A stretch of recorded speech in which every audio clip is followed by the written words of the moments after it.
90 at the end in the Crown Vic, just to give you an example. Greetings, my name is Andrew R. Tonry, and I am out at the Portland International Raceway for the Portland Sentinel to check out the basic kind of police automobile training they do out here, and also to get a peek at the Dodge Charger and the more classic police car, the Crown Victoria, and kind of just see what the two are all about. We were out here last year for 7 weeks, just Portland. 7 weeks? Yeah, because it took so many people to get through driving. I mean, we're talking 1,000 people department.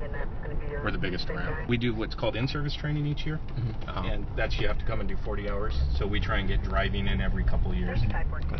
What is the most intensive aspect of the training? The pursuits are probably the hardest because not only are you driving, you got to talk on the radio, update where you're at. Those things we talked about earlier, you know, it's all in your head.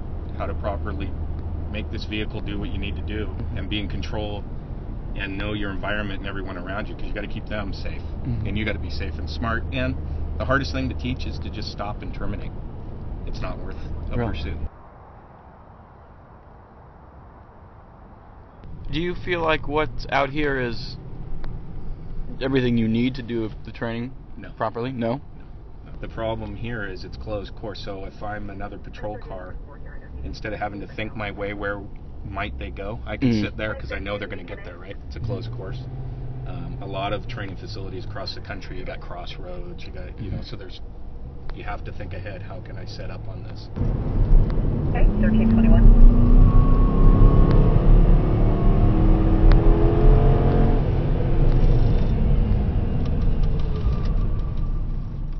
To learn more about the two cars and the Dodge Charger in particular, I went out to visit with Jim Schindler, the Portland Police Bureau's fleet manager. It's newer technology. The Crown Vic, this particular model, it's the Panther platform, has been made since 1998. So it's a 10-year-old platform, which in the auto industry is very old. You know, it does ride smoother. It doesn't bounce around like before. It is very quick, and so you get up to speed very quickly.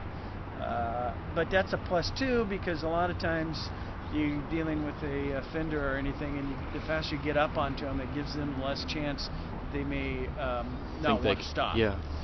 They may drive over their head because it feels better, but that's what's nice about that traction control, and the because it can save people to where in the Crown Vic they probably would have stopped or they would have crashed. You know, we have not had any crashes with these due to speed, losing control, anything like that. This won't hold up as well in a in a bad wreck. I mean, we're going to probably total cars where we can repair the Crown Vic. And the final, like, ready to go, outfitted final price on the Charger is? Those cost us about, let's say about $40,000. And the Crown Vic? About 32. It's pretty substantial. Yeah, but the Crown, and like I said, it was just the outfitting cost. It was, for some reason, these were more labor intensive to get all the equipment in versus the Crown Vic. And that's probably not including the labor cost, or that's everything. That's everything. That's including. One thing is it's a new car. Mechanics just takes them a little longer. Takes a little longer because they're not familiar. We've been doing Crown Vics and have a system down for the Crown Vics for a long time. So, you know, and I weigh that. I didn't like the bigger cost, but you know, I weigh it out. So. Familiarity is also an issue for officers who, believe it or not, don't always prefer to drive the Dodge Charger in the field. Some say it can be difficult to see out of. And then there are other concerns. It impresses me is you don't realize how fast you're going. No, you don't.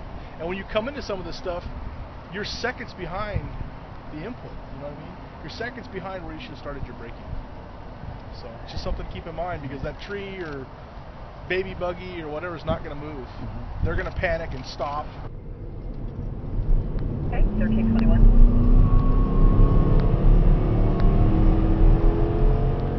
So after taking a few laps and getting a few pointers from Officer Bender, who handles most of the police training here, I was able to get behind the wheel of both cars and take a couple fast laps around the track, which was pretty exhilarating. The new Dodge Charger is just a really hot car compared to the older Crown Victoria.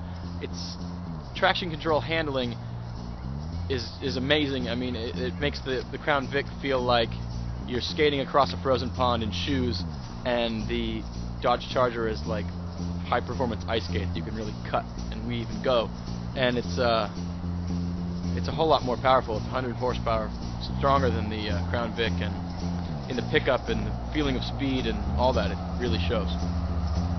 So I'd like to thank the Portland Police for giving me this opportunity, and this is Andrew Artonry for the Portland Sentinel signing out.